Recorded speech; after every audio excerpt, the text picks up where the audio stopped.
Sidang sengketa Pilpres di Mahkamah Konstitusi yang digelar sejak 8 Agustus lalu sudah mendengarkan saksi baik dari kubu Prabowo dan KPU serta saksi pihak terkait yakni Jokowi JK. Apakah keterangan saksi-saksi sudah bisa menjadi bukti yang kuat bagi Hakim Konstitusi untuk memutuskan perkara sengketa Pilpres? Dari kesaksian para pihak, sudahkah bisa diambil kesimpulan kemana arah putusan MK?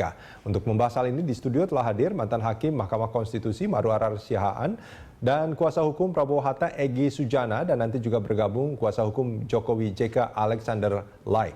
Pak Maru, ini kalau kita bicara soal, kita sudah mendengarkan sebetulnya dari minggu yang lalu ya, saksi-saksi ini. Apakah sudah bisa, terutama dari saksi kubu pemohon, apakah ini sudah memberikan bukti yang cukup bahwa memang tuduhan itu ada? Ya, kalau dari pemohon tentu saya tidak kompeten untuk menilai. Tetapi saya pikir sebagai mantan hakim, tentu di dalam perjalanan waktu sebenarnya dia sudah bisa melihat arahnya itu. Dan paling tidak kalau tidak ada yang mengejutkan lagi pada hari-hari akhir ini, tentu saja sudah bisa dia kemana arahnya Pak Maru?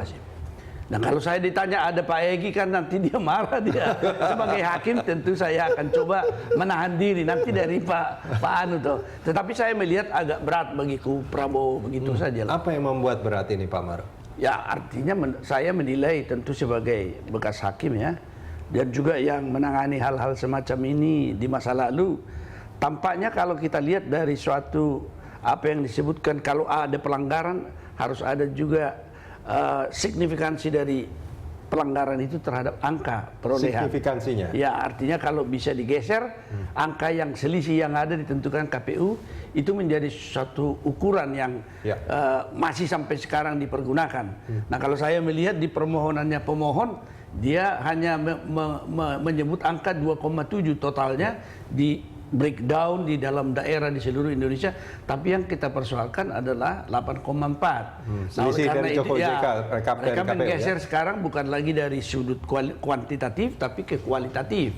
Nah, ini saya nggak menarik tadi sore itu saksi dari pemohon saksi ahlinya mencoba membawa ke arah kualitas atau secara kualitatif pemilu itu, dan tidak melihat lagi katanya bahwa norma-norma yang dipakai oleh MK selama ini dalam pemilu kada kepala daerah tidak bisa digunakan dalam pemilu pilpres. Ya kan, dia melihatnya harus dalam konstruksi konstitusi yang lebih bisa menjamin, dan mungkin kalau saya bisa membaca itu harus lebih sempurna dari apa yang ada. Ini yang sulit bagi saya. Contohnya maksudnya gimana Pak? Ya, saya kira karena memang dia mengkritisi bahwa salah seorang ahli itu mengkritisi kalau kita bicara tentang signifikansi itu, maka tetap bahwa tercederai kalau ada pelanggaran-pelanggaran di mana pemilu kada ini tetap hasilnya pemilu ini diteruskan. Artinya kalau boleh saya simpulkan, ini yang mungkin disebut beberapa orang sebagai keadilan substantif. Artinya kita tidak bicara jumlah suara, tapi apakah perbuatan itu ada? Dan mestinya itu akan mempengaruhi putusan MK. Ya, kalau saya perhatikan tadi yang dikatakan pelanggaran itu sendiri, tetapi dia membuat satu rumus yang baru lagi. Kalau misalnya 5.000 TPS bermasalah dengan asumsi 800 suara, itu sudah cukup untuk menyatakan bahwa pemilu itu melanggar konstitusi. Itu karena itu katanya tidak bisa, menurut tafsiran saya, artinya, yang dikatakan pemilu ini tidak inkonstitusional ya pasti menjadi tidak sah. Bang Egy, seperti itu. Tidak, jadi begini, ada satu kondisional yang perlu disampaikan ya, yang mungkin belum banyak terpublikasi, yaitu adanya temuan oplosan. Maksudnya? Jadi ada suara oplosan. Maksudnya oplosan gimana? Oplosan itu begini, jadi ada mobilisasi KTP, karena problemnya itu kan DKPTB itu kan daftar pemilih khusus tambahan. Ini mencapai oplosannya itu 19 juta seluruh Indonesia. Misalnya oplosannya itu begini, KTP dia di Depok, tapi ditemukannya di Sulawesi Barat. Itu fakta. Ada lagi yang di Palu. Tapi orangnya memang ada di situ? Tidak ada, justru itu namanya oplosan. Dan yang lebih lagi misalnya persyaratan A5.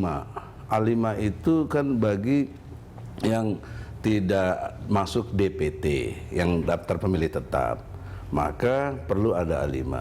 Tapi syarat A5 juga harus dilengkapi misalnya kartu keluarga.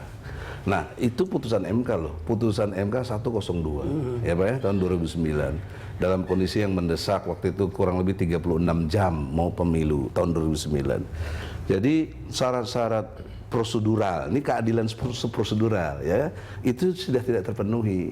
Nah, dikaitkan dengan gugatan kita yang di DKPP kan soal etik.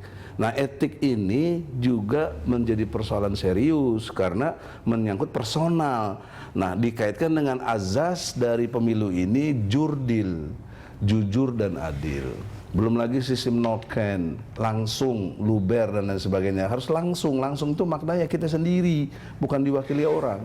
Nah, itu juga perlu kajian-kajian serius untuk kualitas di dalam demokrasi kita.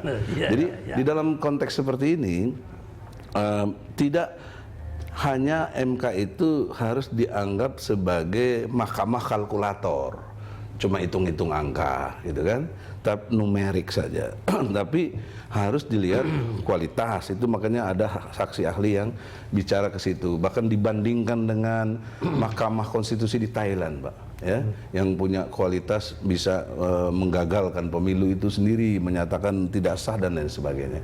Nah, untuk itu di dalam pengertian yang serius, jangan kita ini selalu dipojokkan dengan satu situasi yang kalau angka kita udah pasti kalah. Tidak. Ya, kita punya alat bukti yang sampai hari ini saja tadi majelis hakim. Apa alat buktinya Bang Egi? Ya banyak lah. Kalau dari saksi-saksi kemarin itu kan juga banyak yang justru mereka itu bersaksi atas dasar laporan, bukan atas dasar pandangan mata mereka sendiri. Saksi itu salah satu alat bukti. Dokumen-dokumen juga alat bukti. Jadi surat-surat, ya. Jadi kita tidak mengandalkan itu saja. Totalitas yang disebut alat bukti itu. Maka oleh karena itu, alat bukti apa yang membuktikan bahwa ada 19 juta oplosan KTP ini? Yaitu, jadi dari kajian yang secara ilmu teknologi dari tadi ahlinya Dr.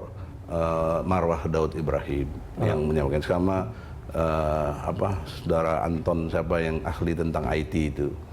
Nah, di situ, atau nama lengkapnya Dwi, saya manggilnya saudara Anton ya. Nah, itu dia bawa data-data yang saya kira sangat saintifik. Dia malah pakai istilah telah terjadi scientific crime, gitu Pak. Jadi ada kejahatan intelektual di sini, memainkan satu situasi. Nah, yang paling utama dari pencederaan ini semua adalah stigmatisasi bahwa pemilu ini curang itu sudah tampak gitu loh. Kalau enggak, logikanya nggak ada yang mau mempersoalkan ini. Nggak mungkin nih, ini hakim MK nggak berani, kita berani bawa ke MK. Setiap pemilu pasti memang, hampir setiap pilpres itu tapi ada tolong digarisbawahi, Prabowo Hatta, khususnya Prabowo sudah tidak mau tadinya ke MK. Artinya berpikir ulang mau apa kita. Pasti gampang dikalahkan dan lain sebagainya dengan segala banyak tanda kutip Pak ya.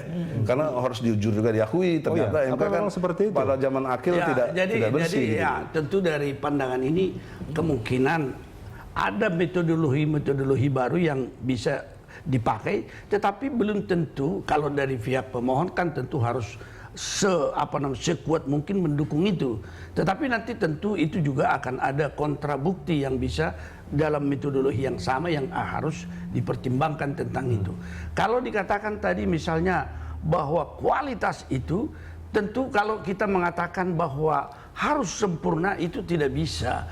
Karya manusia tidak akan pernah mungkin sempurna. Kalau sampai ke titik itu tadi itu, ya ada seorang ahli yang namanya Irman itu mengatakan itu harus optimal, sempurna, itu bukan karya manusia. Pemilu itu adalah karya manusia. Oleh karena itulah maka terpikir beberapa pola-pola yang disebutkan, ya pelanggaran seperti biasanya di mana-mana akan terjadi. Tetapi kalau kita misalnya mengatakan, menghitung bahwa 19 juta oplosan, itu istilahnya Pak Egi, tentu masih harus dibuktikan itu. Karena memang mendalilkan kan tentu merupakan suatu upaya tetapi membuktikan adalah kewajiban. Ini angka yang luar biasa sebetulnya 19 juta. Kalau ini terbukti memang ini akan menjadi berpengaruh pada Oh iya, itu sudah MK. jelas. Nah, tapi yang menjadi penting itu adalah bukti ya, tadi itu. dan ini kesukarannya kalau kita meminta sudah di tingkat atas seluruhnya ini, tetapi tadinya secara berjenjang semua telah menjadi suatu proses yang bisa dikontrol baik oleh pihak saksi daripada para peserta secara tuntas dari bawah, dan ketika sudah sampai ke tingkat atas kita mempersoalkan semua ini dengan alasan baru ditemukan angkanya, itu akan mengalami kesulitan kalau metode berpikirnya demikian. Tidak Pak, saya bantah sedikit. Dalam konteks petitum kita Pak, ya, itu sudah kita sampaikan hitungan kita 50,26%. Itu Pak hitungannya. Jadi unggul kurang lebih hampir 800.000 dibandingkan Jokowi JK. Hitungannya Anda kan? Ya, jadi artinya kita sudah mengajukan dalam bentuk hitungan yang sejak awal tadi Bapak Presiden, bukan tiba-tiba sekarang. Apakah hitungan dari kubu pemohon ini bisa dijadikan bukti? Ya tentu saja. Bukan menjadikan bukti, kita yang harus buktikan. Dia harus menjadi landasan bagi dia. Kalau dikatakan dalam ilmu hukum Pak siapa yang mendalilkan? Iya betul. Nah, ya itulah tugas Anda. Ya, sudah. Ya itulah. Jadi, nanti tinggal kita kerjakan. Nah, nanti tinggal hakim yang menilai. Tapi dari pihak sana juga punya hak juga untuk membuktikan bahwa itu tidak benar kan. Makanya terjadi apa yang dikatakan proses interaksi itu, dan hakim akan melihat mana sebenarnya bukti yang memenuhi syarat-syarat sebagai suatu bukti yang sah menurut hukum kan. Itu saja yang terjadi. Baik, kita akan sambung ini di segmen berikut nanti.